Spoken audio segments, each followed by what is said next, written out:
मोहब्बत करी ले इतना साथ फेरा ओकरा साथे ले, मोहब्बत करी ले इतना साथ फेरा ओकरा साथे ले। सुननी हमार मालिया पे लाइन मारत रहला, सुधर जा तोहार बहन ने तो गोड़वा काट ले।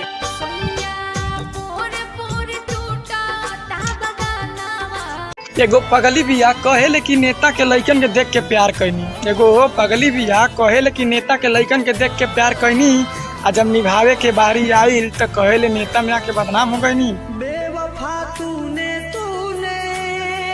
उसने कहा था सबके सो जाने के बाद कॉल करूंगी तुम्हें, उसने कहा था सबके सो जाने के बाद कॉल करूंगी तुम्हें, लगता है मेरे महबूब के शहर में रात ही नहीं होगी।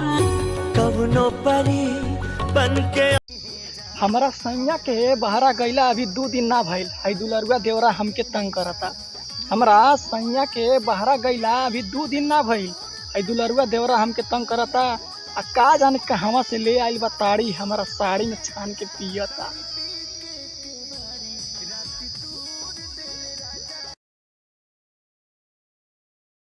हेलो दिल पे चोट लगी तो जाने हम तो हेलो दीवाने, अरे यार डाले हेलो और कई मैं जा रही हूँ, भाई तो बोल दो। सुना तो हेलो पे टूटी कयामत।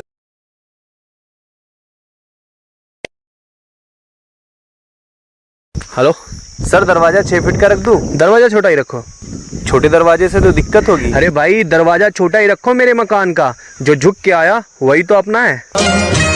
मतलबी है लोग यहाँ पर, मतलबी जमाना।